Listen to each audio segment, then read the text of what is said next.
Hey, folks, it's your buddy Mike Messier. I'm here with my pal Ian Patrick Gagnon. He's from Tampa, Florida.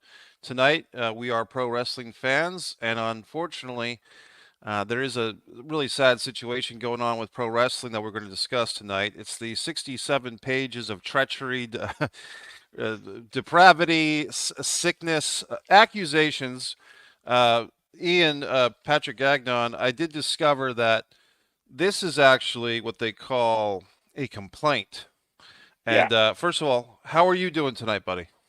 I'm doing great, man. I'm doing great. I read the whole thing today and I thought I had a pretty good idea of everything that happened, but there was even new stuff in there today that I was just like, wow, wow.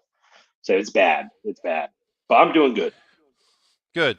And several years ago, I think it's going back 3 or 4 years ago, we did a nice broadcast together on the Ultimate Warrior. So if people are looking for more of Gonzo here on One Pro Wrestling and Sports Fan channel, go back to our Ultimate Warrior video. It's right on the Pro Wrestling Rants for Pro Wrestling Fans playlist. But let's get to the matter of hand, buddy. I mean, this is just, I read it over the last couple of days. And today, in preparation for doing this with you tonight, I watched, more stuff basically. Like the Bret Hart had some things to say. Yeah. Kevin Nash got in some heat yesterday online because of his statements. hmm Um, who Paul London, who I'm actually friendly with. Paul London's a great guy who had maybe a 3 or 4 year career with WWE as a tag team champion with Brian Kendrick on SmackDown, and he dated Ashley Mazzaro, and she ended up dying young with a really horrible situation that is now kind of resurfacing because of Janelle Grant case. Um, and so this is just knee deep into some pretty treacherous waters. Unfortunately, as pro wrestling fans, we're used to a lot of our heroes dying young. Gonzo and I probably share Rick Rude, Kurt Hennig, Ultimate Warrior, of course, guys that Yeah. we Yeah.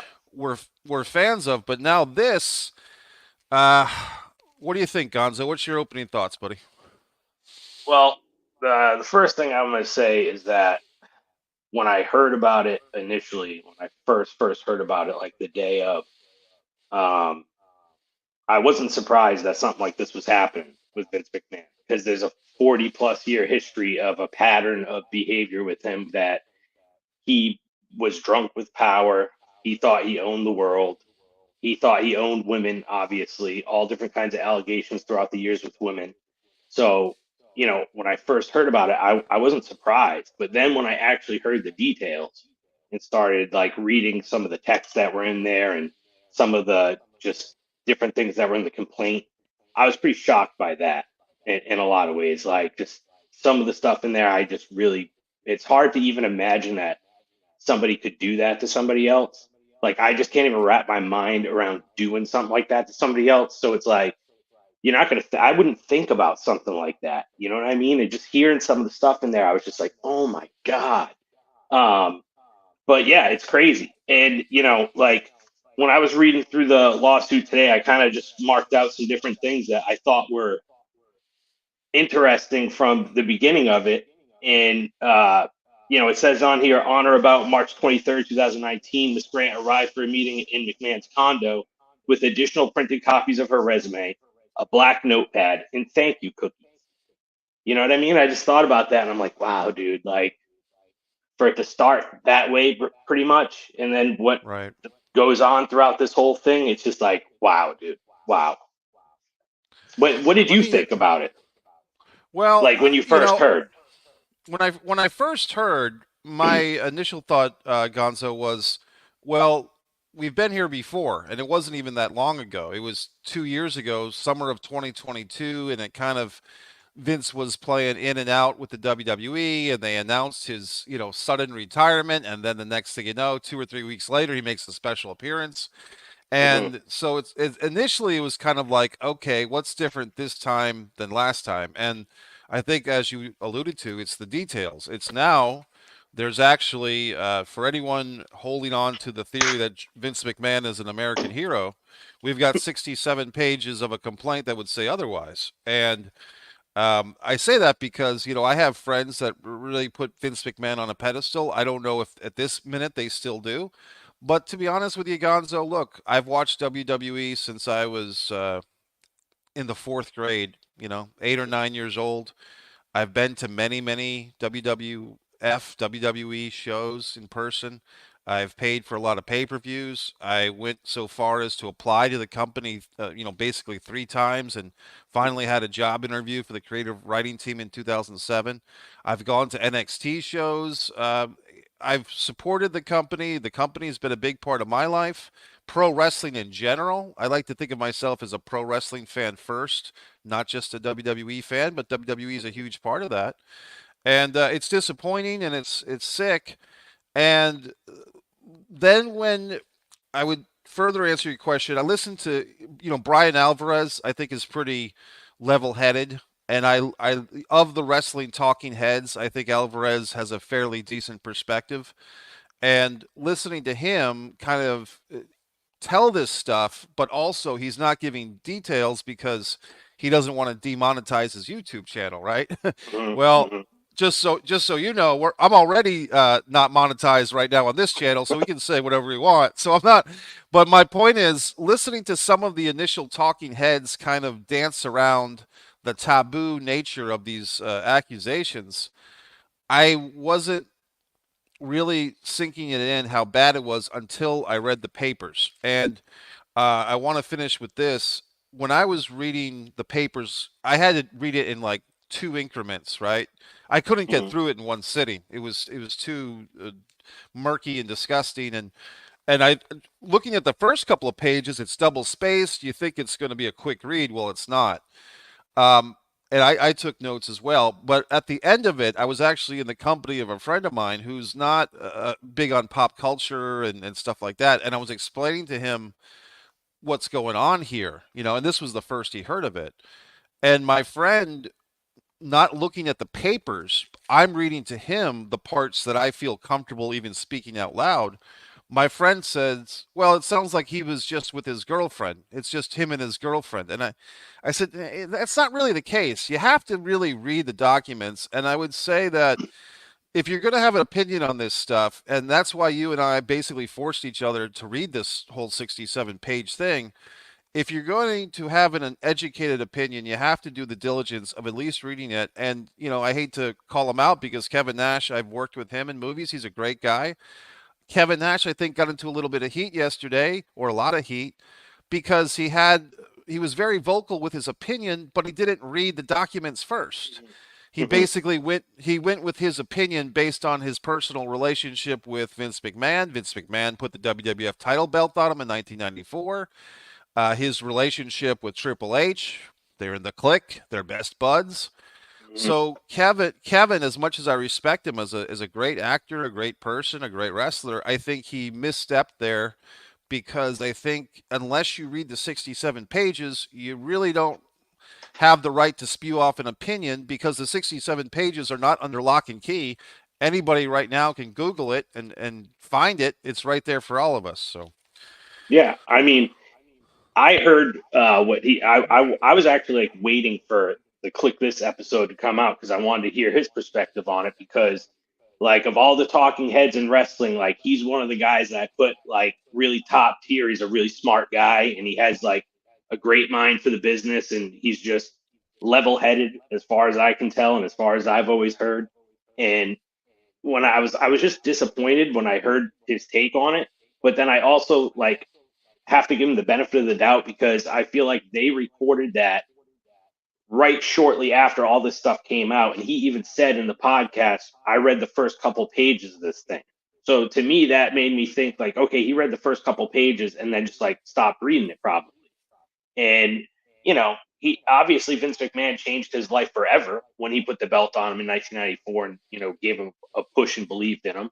And I could see how it would be hard for him to accept that. He even said on it like I don't want to believe it's true and this and that. But I mean, overall, I was really disappointed in his take on it because he definitely was defending Vince McMahon, and I don't think that there's any way to defend this stuff. There's just no way to defend this stuff, and it's really hard to defend a guy that has 40 plus years of, a litany of allegations and all different kinds of stuff against women, particularly. And then, this comes out and it's like, at least some of it's true. Even if you want to stick up for the guy, at least some of the stuff is true. And the thing is, too, is, he tried to downplay like her lawyer, but I did a Right. little bit of research on her lawyer, and her lawyer was a judge for, I think, like 18 years. And she was a chief judge in her district, I think, for like 12 years. Pretty sure. Those might be off by a couple of years, but, you know, she was a very well respected attorney. And there's no way that you bring a case like this if you don't have a bunch of fucking smoking guns and a whole lot of like really good evidence. And I'm sure you watched Stephen P. New. He said the same thing. You're not going to bring a case like this unless you have rock solid evidence. And reading this, all the details, the dates, like everything, you know, I can picture Vince McMahon behaving this way. Once you read through this thing, I can picture him behaving this way, you know, and not everything. I can't picture everything, but just I can imagine him behaving in that kind of way where he would degrade a female and more particularly in this case, take advantage of her and groom her. Because I mean, this is like serious grooming behavior in this thing, that and it just plays out like builds up and builds up and builds up, and I just all the details of this, the naming of the fucking toys after WWE wrestlers, that fucking blew my mind. I couldn't believe that. I was just like, oh my god, Yeah. that's really crazy. And just some of the other stuff, it's just insane. But you know, to me, this is and there's other things too, like his lawyer Jerry McDivitt, retired right before or like right after this NDA was presented or whatever, and he retired right then after that. And there's a spot in the lawsuit where she says, "Is that when Jerry's going to send the papers?" And it's being reported now that WWE legal department is saying we didn't know anything about these NDAs. And he was signing them on behalf of WWE. That's what is being said now, and so it just seems like everybody's turning on him. You know what I mean? Like Laurinaitis is turning on him. WWE's kind of just like, and TKO is probably, and it's weird too because you wonder how much did TKO know. You know what I mean? Well, yeah, and the deal with Netflix, basically 2025 for Monday Night Raw, which since 1993, I think January of 1993, Monday Night Raw has been the flagship of the WWE weekly programming on USA Network for the most part. I think they were on TNN for 2 or 3 years, and then they went right back to USA. So they sold the rights. They went over to Netflix for a whole lot of money. Is it 500 million? Do I even have that right? But it was a whole Five lot of money. 5 billion Five over five billion. 10 years, so it's 500 Five million a year. right. So 5 billion a year for 10 years. And then I think No, the no, next day all the 5 billion for the 10 years. It's 500 million per year. yes, yeah, yeah, I get you. Okay, all So right, got it. so so they and I believe they're all saying that Vince was a big part of that deal. It did seem like in the last couple of years with these things kind of probably mounting underneath the surface, Vince was adamant about let's hurry up and sell this thing. Like because 10 years ago, 15, 20 years ago, we never heard of WWE looking to sell. And suddenly that's become a thing in the last 2 or 3 years. And then the eventual, merger slash sale, whatever you want to call it, with TKO and UFC. I do want to clarify because Gonzo, even I saw a video with a lawyer talking about this case today as well, and he was Mm-hmm.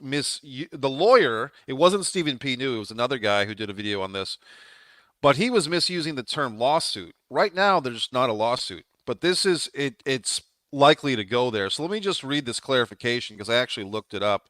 I believe this is from Merriam Dictionary. This is the difference between a complaint and a lawsuit. A complaint about using lawsuit for complaint. That's the title of the article. The complaint comes first, the suit follows. Now, we might just be simple, down to earth dictionary folk from Massachusetts, but we like to think we know a thing or two about words and how they work. And we couldn't help but notice that lawsuit and complaint are sometimes misused in the media and journalism. By definition, lawsuit refers to the legal process, that is, the court case, by which a court of law makes a decision on an alleged wrong, whereas complaint refers to the initial document or pleading submitted by a plaintiff against a defendant that details how the plaintiff's legal rights were violated in some way and sets forth the plaintiff's demand for relief, monetary or otherwise. In other words, complaint refers to the set of papers, the 67 pages. So I'm jumping in now. In other words, complaint refers to the set of papers that outlines the following lawsuit. It can vary in length, and it sets the stage for the courtroom drama that is about to follow. So, just for clarification, this stack of 67 pages that I've read, you've read, Stephen P. New has read, other people, thousands, millions of other people have probably read it by now. This is the complaint. If they go to a civil case, that would be the lawsuit. I just wanted to clarify. Go ahead. Yeah, that's I'm glad you clarified that too, just because I didn't necessarily understand that either until I looked it up just like you did. Um, Right. but I think that every lawyer that I've heard speak about it, Stephen P. New said in the first video that they did about it, he said it was a 67-page legal masterpiece because of how much detail was in it. And then I watched this other guy who's one of the big lawyers on YouTube that has a lot of views and everything, and he said like this basically the same thing. This thing is like so rock solid, just the 67 pages, and it's on point, all the detail, all the information, and um, I just can't imagine that uh, a lot of this would be not true. I feel like probably 90% of this, if not 100%, is true. And that's just like what my gut tells me. You know, and Well, go ahead. there's a point that Bret Hart has jumped in on, and Hmm. there's been and Meltzer reported that Bret said this, and Bret did say it basically that the style of texting that's exhibited in the complaint of the word your, spelled with a U and an R, Hmm. and like the word you in these texts spelled with just a U, a capital U, and the overuse of exclamation points and the rapid misspelling. Basically, Brett has said that really seems like Vince McMahon's style of text. And Wow, I didn't hear that. yeah, so and to tell you the truth, I've heard kind of off the record, but here we are. Another wrestler has kind of said, under the surface, not on the record, that these are very similar to Vince McMahon texts. Like this Wow. looks like Vince McMahon text. So Brett's on the record with this, that these texts look like, it's kind of like when you see a Ric Flair tweet. Like every letter, the first letter of every word in a Ric Flair tweet is capitalized, and the rest of the Yeah. word is not. So it's a very distinctive thing that some of these old elder statesmen have a hard time with their writing. But in any event, I want to get to point 8 because I made some notes too. Yep. And in point 8, I'll just read it for everybody. This is on page 2. McMahon warned Miss Grant to keep their, quote, closeness, quote, secret, lest rumors lead to public trouble, and added that while he protects loyal people, he had world-class legal he had world-class legal resources on speed dial to deal with people who became a problem. I'll read that again since I botched it. McMahon warned Miss Grant to keep their closeness secret, lest rumors lead to public trouble, and added that while he protects loyal people, he had world-class legal resources on speed dial to deal with people who became a problem. So let me ask you real quick: when you hear that couple of sentences, who do you think of, Gonzo? I mean, well, aside from Vince, you mean? Who are the people? Well, who are the people that has who have become a problem for Vince that he's had world class legal resources deal with? Well, women in the past, I know that, but Yep. there's is that what you're getting at, or is there something else? There's something else. What I'm getting at is basically the names that came to my mind are Ryback and CM Punk, and now that I think Oh, about okay. it, Martha Hart. Because if you think about before this, the biggest court cases Vince has been in was with the federal government on the steroid case. We had before that there was the Ring Boy trial of '92. I believe the lady's name was Rita Chatteron, who Hmm. was a referee, the first actual female WWE referee or WWF referee, going back to '85 or '86. She accused Vince of rape, and so that's a person. But even Ryback has been rallying against uh, Oh yeah, Vince McMahon, not for this stuff, but for like the use of his name and for the way that he was dealt with in the company. CM Punk, yeah. I believe that the WWE physical trainer was the one to actually sue CM Punk for um, mis talking about libel, I guess, on him going to CM Punk's podcast with his friend Colt Cabana when they were talking about the Royal Rumble and the injury and all Hmm. that stuff. It actually, I mean, in my mind, CM Punk should have been suing them, right? But the point is, this kind of threat that we get in part 8, that sounds like a Vince McMahon power play.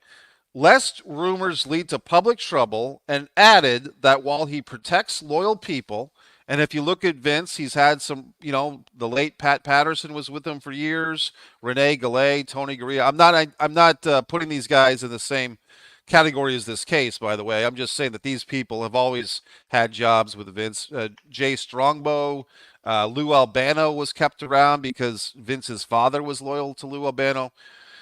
He had world class legal resources on speed dial, makes you think of McDivitt, to deal with people who became a problem. And when I think of people who became a problem for Vince, I think of CM Punk, Ryback, Martha Hart, Lisa Marie, the referee, and so on and so forth. Yeah. I mean, that that's definitely the crazy part about this whole thing is that you just see the pattern um, with Vince always being litigious throughout the years when he fought the government in the steroid trial, all these other things, Ring Boy scandal, and one of the points that I wanted to bring up too uh, was that he says it's on page 1155 at the end of like one of their first meetings. He told Miss Grant that he didn't want to just give her a job, but give her a life, and that he would find a place for her at WWE. Um, so you can tell that right from the beginning, this was a long play. Like he was playing a long game because building up to this I feel like this is almost to the point where he starts to get sexual with her or whatever. So that's in a couple pages probably, but there's that, and then a little further down, he asked her about if her cell was the best number to reach her, and he shared his personal phone number with Miss Grant, and then walked her to his door, and again hugged her while whispering, "So good." So and I hear that, and I'm like, dude, I could see Vince doing that. The craziest thing to me about this whole thing, that's like I just find to be the most interesting part, and it's like a twofold thing. The first part is like the way that reality is imitating art right now, because all those storylines that he did, wanted to do an incest angle with Stephanie. He was pimping out Stephanie at one point to his business associates. He had, the Trish Stratus thing, making her bark like a dog and strip down and all this other stuff. And throughout the years, he did all kinds of stuff like that that degraded women and exerted power over them in storylines.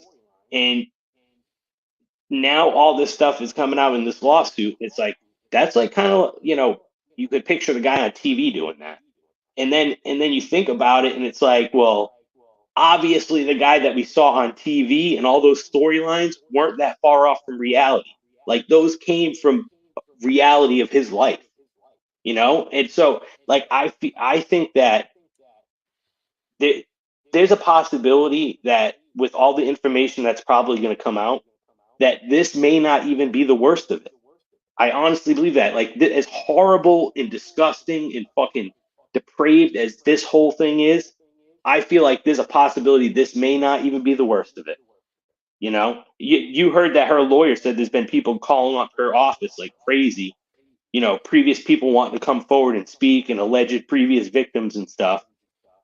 And then you consider, you know, the SEC was already investigating them, but then the feds raided his house, and I read an article somewhere that says they seized his phone and they seized like other electronics when they raided his house. That was like last summer, you Right. know, and now the feds are investigating this too on top of whatever they were already investigating, which obviously is believed to be more about the other sexual allegations and the other money that he paid out. So, I mean, anybody with half a brain can see the pattern, you know, and so going back to what I originally said, I find it hard to believe that any more than like 5 to 10% of this could be false, and I'm not even sure that much would be. And a lot of people are saying like, oh, why didn't she stop? Why didn't she leave? Why, you know, if you didn't read the 67 pages of it, then that's what you need to do first. And then if you do read the 67 pages and you can't see how, like, because the thing was also her age. But now I'm hearing, like, I thought she was in her early 20s. Now I'm hearing that she definitely was like 38 or 39 and she's like now in her 40s. I don't know. It's been kind of a mystery to me, like what her age really is, but it seems like it's starting to be like solid that she was older or whatever. But even if she was older, like what it lays out here that her parents died, bankruptcy, lost a family house, she was caregiving for her parents. She needed a job, obviously, and she was in a vulnerable place. And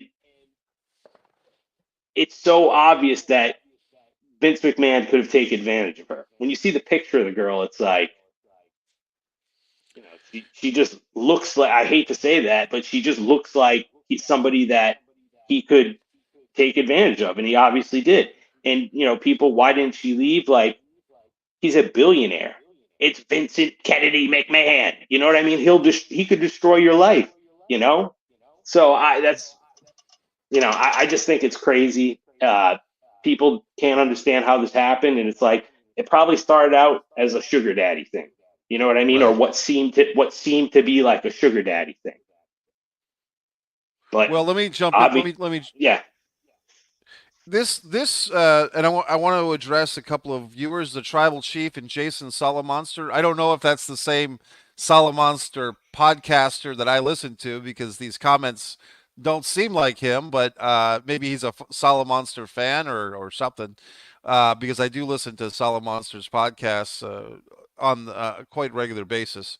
And then the Tribal Chief and himself are kind of in the same uh, camp. So I'm going to address what they're saying because it's worthy to talk about. And look, folks, this is just the public opinion court. This is not the real court. The court of law will determine this one way or the other. Stephen P. News seems to think he gave Vince a 50-50 chance of serving jail time, which I thought was pretty high because as far as I know about these investigations, but there's been no criminal case or criminal complaint filed as of yet. Right now, it's just this complaint. So we'll see where it goes. There's also quite a possibility, and this is what Stephen P. New was saying, and other people have said this as well, Gonzo, and for the guys that are watching. Vince McMahon had an agreement, a legal agreement with this Janelle Grant. He was supposed to pay $3 million. He paid the first installment of $1 million, and he didn't pay the second installment. So Vince McMahon, as we know from pro wrestling, and I believe Meltzer said this, Dave Meltzer said this, when people sign a contract with Vince McMahon, he 100% expects the other person to live up to that contract. But he doesn't expect to have to live up to his side of the contract. And we can cite the Bret Hart case. I mean, people love to shit on Bret Hart and say that he wouldn't do a job to Shawn Michaels, but the reality is Vince McMahon, if he honored the 20-year contract that he put Bret Hart under, he wouldn't have been in that situation now, would he? So Vince doesn't like to honor contracts, but he expects other people to do so. So if Vince had some, common sense, or if his advisors had some common sense, once they reached that NDA agreement with this lady, Janelle Grant, he would have paid her off. And he didn't pay her off. He stopped paying. And if you remember, Gonzo, 2 years ago, there wasn't just one NDA that we heard about. We heard about several. We heard that there was more than one. So that's why when this attorney for this lady Janelle Grant comes out and says that there's other people calling her and stuff, we have to wonder if some of these other people that had NDAs signed with Vince, when are they going to come out of the woodwork? How many of them have been paid like they were supposed to be paid? Now, I'm not saying, and I said this 2 years ago, I said this in the Facebook groups, I said this in videos. If you've got to pay people to not talk about what you've done with them behind closed doors, like you have to pay people to keep their mouths shut, I would suggest that you've done something wrong to these people. If you and I, Yeah. Gonzo, have a tiff over $10, or if I date your cousin and she doesn't like me, I'm not paying her $1 million just to say Mike Messier is a bad date, or paying you $1 million to say Mike Messier doesn't pay the $10 bet we had on the football game. If you've got to pay someone $1 million or $100,000 or whatever to not talk about things that happened between the two of you, I would suggest that there's something wrong there. A lot of wrestling fans, especially Gonzo, and maybe the Tribal Chief and Solomonster can take this to heart, or Jason Solomonster here, a lot of wrestling fans will look for any reason to defend Vince because it justifies their own fanhood of his product. I've been quite open in saying that I'm addicted to pro wrestling. It's an addiction. It's hard to stop watching. I've been able to get away from the weekly Raws as well as the weekly SmackDowns as well as the weekly Dynamites, and now basically I watch the premium live events for the WWE, the pay-per-views of AEW in the movie theater, and I go to these NXT house shows here in Florida. Like I went to Daly's Place during the pandemic in Jacksonville. But for me, my fanhood has gone from the 13-year-old kid who was watching every single wrestling show on television every week and taping with VHSs and studying the Barry Windham Bam Bam Bigelow Starrcade 88 match, 10 times during the week. Now I'm more discerning with my fanhood. And now I can at least say, hey, look, if I'm addicted to this stuff and millions of other people are addicted to this fantasy world that we all share, can we at least acknowledge that some of the people behind the scenes are not quality human beings? Can we at least say that, hey, look, they make a very entertaining product, whether it's the Attitude Era, whether it's the Bob Backlund era, the Bruno Sammartino era, but even though the product might be greatly entertaining with these stories of good versus bad and cliques and factions and tag teams coming and going and people fighting for valets and managers and all the great storylines that we enjoy, can we at least have the common decency to say that some of these people are scumbags behind the scenes?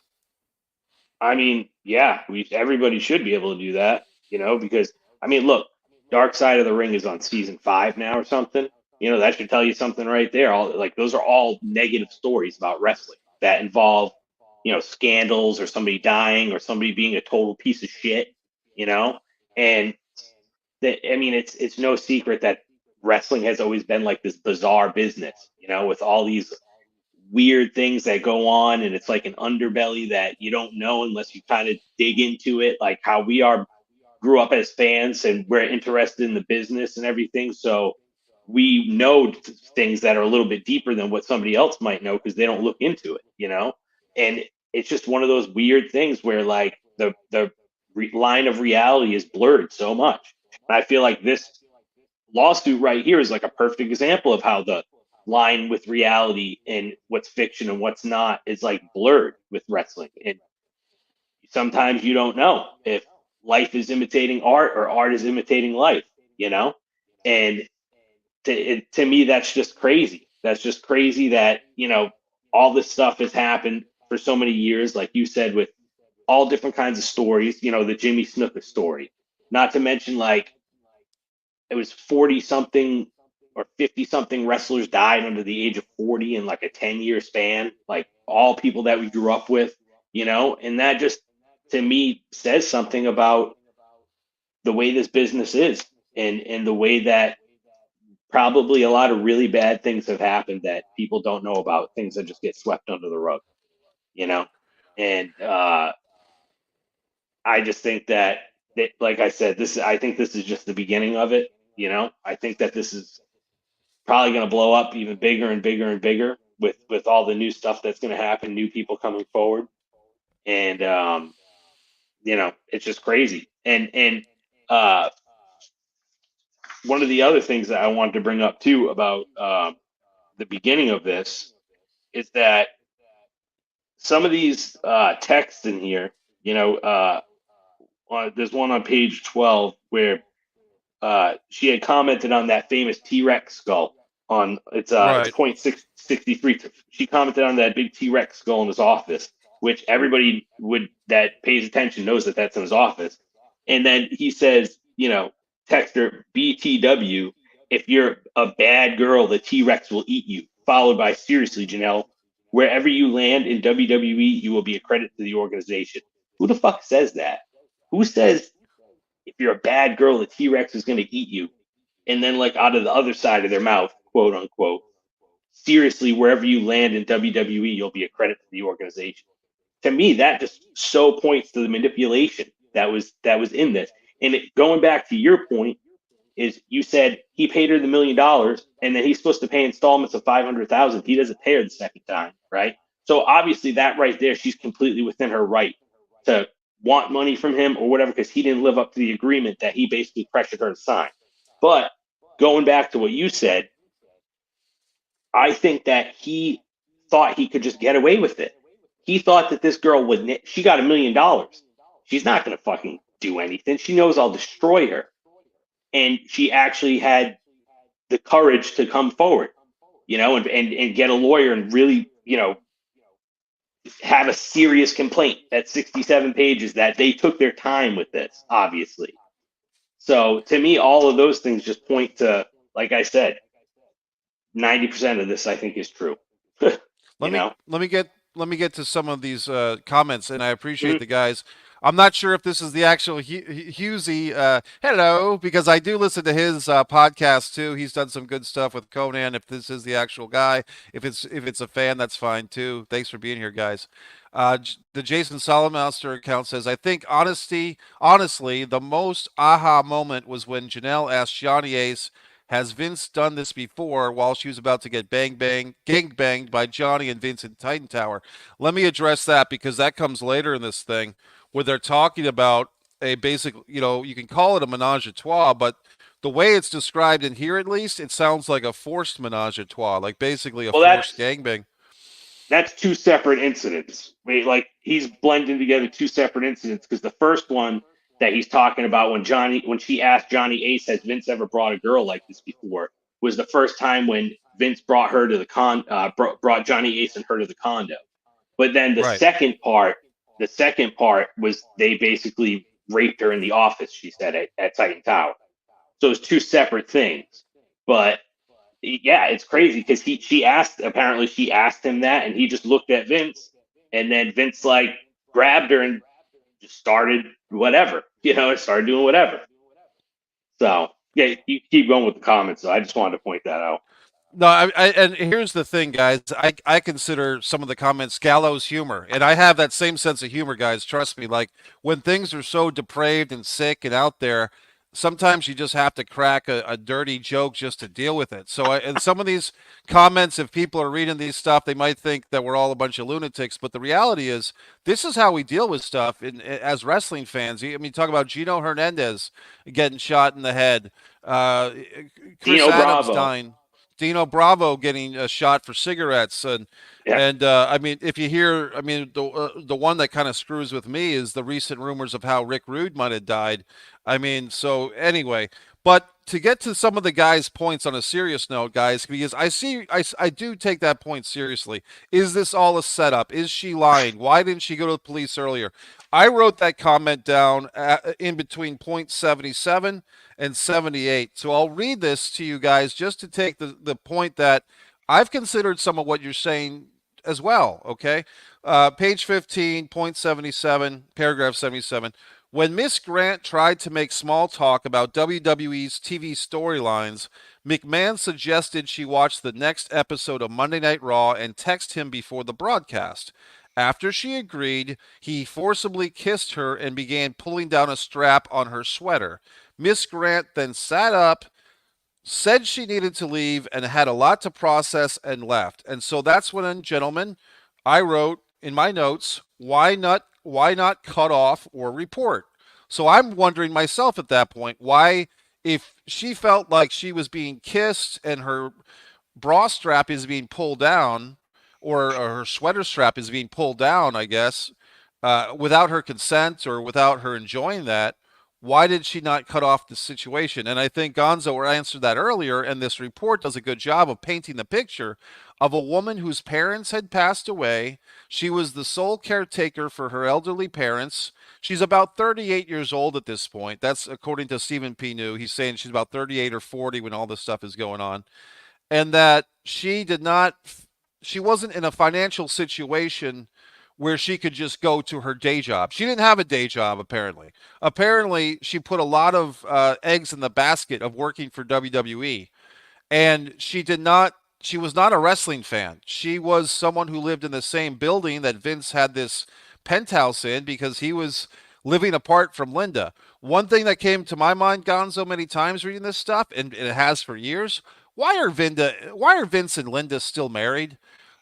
I guess the answer is money. Kind of like, why are the Clintons still married? It's because it's kind of an old school mentality. Like, look, folks, Trump was married and divorced. He's been divorced twice, and I think he's on his third wife, if not his fourth. But he became president with his third or fourth wife, and people don't hold that against him, or at least a lot of people don't. Why does Vince think that he needs to keep this 1952 type of thinking where you have to stay married? If you're not happy, get divorced. I mean, during the Attitude Era, when he's sticking his tongue down Tori Wilson's throat and Stacy Keebler's throat, obviously he was enjoying that performance.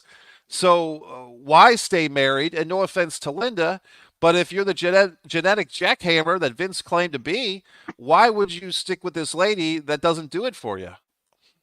I mean, I think that there's probably a couple of reasons for that. One, I would say it's an ego thing because, and I heard somebody else kind of make this point, and I was like, that really makes sense. Is that if they get divorced or she divorces him, right? Because he probably wouldn't divorce her. She would probably divorce him. If she divorces him, that makes him look inadequate, like he was inadequate for her. And he can't Right. take that in his ego. Like his ego couldn't take that. So I think that that's part of it. But I think the big part of it, that's a little part. The big part is money, business. You know what I mean? Like they're gonna have to split things if they get divorced. Whereas like she was probably dating somebody or doing her own thing. He was doing his own thing, but obviously what he was doing was not good. So I feel like it's just all came down to money and business and the ego. Let me address a couple of questions here. Golf franchise makes a solid point, but just to clarify, how did both her parents die at the same time? She said she was a caregiver or something. Did she kill them? Well, and I'm going to take it as a serious question because they didn't Yeah, die at the exact same day or the exact same moment. As far as we can tell, they weren't in a car accident together. They were probably around the same age. They probably had similar health situations. If you think about it, if you're in a couple and that's a couple that's been together for a long time, you've probably ate the same type of food. You probably had the same exercise level. And you probably, a lot of times they say that when one elder spouse dies, the other one has a broken heart and takes yeah. less care of themselves. So I'm giving a serious answer because I do take that as a serious question. And Pack, who was nice enough to ask about the super chat, and Pack, If you can do a super chat, I appreciate that. If you really want to help out your buddy Mike Messier, go to MikeMessier.com, scroll to the bottom of the page, and pick up a copy of one of my books, because at least you'll get something out of it. And I do appreciate that. Fighter Play Basketball is a great novel. My Gothic Horror, Distance from Avalon. Let's get to your question or your statement, actually. Your grandparents did the same. And what he's referring to is that his grandparents, passed away around the same time. And here's a little bit of levity for everybody. An elderly couple goes to a divorce lawyer. They sit down at his desk and they say, divorce lawyer Johnson, we want to get divorced. And the divorce lawyer looks at the two of them, and they appear to be like deep into their 80s, if not their 90s. And he says, well, my goodness, how long have you two been married? And they say, we've been married for 65 years. And he says, oh, my goodness. Well, how long have you wanted to get divorced from each other? And they say, we've wanted to be divorced from each other for 35 years. And he says, 35 years you wanted to get divorced? Why didn't you come to me sooner? And they say, we wanted to wait until the grandchildren were dead. That's funny. That's Yeah. funny. So thanks. So that's a I little bit of mean, levity. yeah, yeah. Well, that's very true though. About like my same thing happened with my grandparents within the last year. My grandfather died. My grandmother was not, really sad and all that sort of stuff, and she died not long after. So you have to, and we don't have any details about, her parents. It only just says that they both died. But you would have to imagine that they were probably both around the same age, all the stuff that you said. Um, and the thing is too is like if all this stuff is in the lawsuit, obviously they're going to be able to prove it one way or another. Like things The, like the, that, at least. the complaint. You The know, complaint. sorry, the complaint. Things like that, if her parents died or not, or if there was a bankruptcy, they're going to be able to prove that stuff easy. It's the same thing with the text. You're not going to put fake text messages in here. You know what I mean? Yeah. So, I think that a lot of this stuff is just definitely not fabricated in any way. You know what I mean? Like it's this stuff is too rock solid and it paints too much of a realistic picture of how this thing went from point A to point Z. You know what I mean? Yeah. So Let me get to some of the topics here. Wouldn't Linda McMahon get the Linda Hogan settlement if she and Vince got divorced? She'd get everything or nearly. Well, here's the thing, Husey. Hello, I love that. That's his catchphrase. Basically, if Linda got 80% of $1 billion, what does that leave Vince with? 200 million or whatever the math is? You see what my point? Like Vince, regardless, has enough money. Even if Linda took 80, which I don't think she would get that much. I mean, but whatever she took, I think Vince McMahon would still have enough money to live. What is he, 76 years old? So I mean, if he lives yeah, to 100, he's got 78. 20. Right. So, I mean, how many Lear jets can you have? The other thing, now that I'm going to answer my other question from before, why haven't these two gotten divorced? Maybe the term would be, does Linda know where the bodies are buried? Like, does Linda know too much so that Vince doesn't want to get divorced? But once again, I think it's like that old school 1950s mentality of don't get divorced. And like I said, I'm citing the Clintons among other couples. Here's a little golf franchises and speculating that they might have both gotten the vaccine. And hey, look, anything goes here, guys. I mean, I'm not going to dispute that. I'll be honest. I've gotten the vaccine. I've gotten of the other the what do you call it? The updates, Boosters. the boosters, and I'm no, I'm fine. I'm fine. Yeah, but Oh no. but anyway, I think that there's something there. Maybe for a future podcast, we talk about that because a lot of guys, sports guys especially, are fighting on the field and everything. So I'm not gonna totally discount that thought either. Vincent Kennedy McMahon's behavior is concerning if he has a cult leader vibe in the office. And Paul London was comparing Vince to the Nexion guy. His behavior should be analyzed. And I've said this hugely for years. I've said that Vince to me, did have a traumatic childhood. In the Playboy interview from, I think, 98, 99, Vince basically alluded to being sexually molested as a boy from a man, not from a woman. And I believe that took place in North Carolina, where Vince was being raised at the time by his mother and his stepfather. And I don't think that Vince pinpointed anybody in particular as the molester, but he just basically referenced it. And I think there's a Scott Hall clip on YouShoot where Scott Hall's talking about how Vince McMahon told him about being molested. And in the same conversation of, I want you to go out there and work with Dustin Rhodes as Gold Dust. So I mean, we see how Vince's mind operates, and I have a theory, folks, that for the last 30 or 40 years, however you've watched WWE, we're all kind of enjoying the diary of a madman. We're all kind of Yeah. enjoying the way that a person who's been the victim of abuse has probably not gotten therapy, but he's dealt with the trauma that he had by giving us wrestling. And a lot of times that's highly entertaining. But there's been for quite some time these elements of sickness. And to Tribal Chief's point from earlier, I didn't forget about these earlier points. Let's not forget about the great years of wrestling that Vince brought us. Hey, I went to see Hulk Hogan versus King Kong Bundy Saturday night's main event, December of '87, guys. I mean, I've been with this thing for a long time. So I saw, Hulk Hogan body slam Big John Studd and win by countout at the Capitol Center. That's a wrestling venue that's not even around anymore. It got destroyed in like '97. So I've been through a lot with the WWF. I saw the Iron Sheik defend the WWF title against Chief Jay Strongbow in a high school gym. I've been watching this stuff for quite some time. I've got a lot of emotional investment into it. Like I said, I went for a job interview for creative. And so I share this with you. And WrestleMania 17 is definitely, if not the very best WrestleMania, definitely in the top three.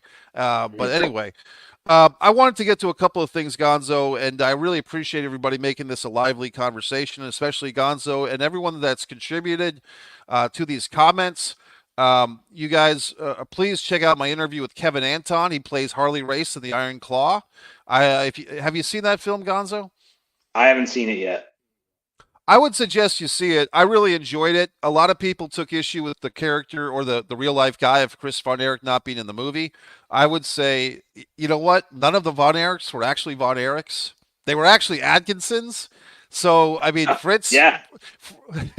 Fritz brought us Lance Von Erich. He wasn't a Von Erich, and yes, there was an actual Chris. Chris Atkinson's not in the movie portrayed, but I made a joke that Chris Von Erich was played by John Cena in the film. So, but here's my other point, Gonzo, and it kind of goes along with what you were saying because you can't see him. That's the punchline. Okay.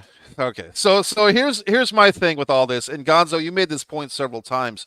There's so much detail here. How could this not be all true or at least mostly true? There's so many people, WWE employee 1 through 4 or head office person 1 through 4, human resources employee number 2 in point 80, WWE corporate officer number 4 in point 81. There's so many people that are alluded to. The WWE superstar that most have deduced is Brock Lesnar because he's a former UFC heavyweight champion. There's so many other people that are named. This is the spot that Vincent Kennedy McMahon, love him or hate him or anywhere in between, finds himself in. He either goes to court to clear his name, and he might do that at age 76. Does he want to do that? Who knows?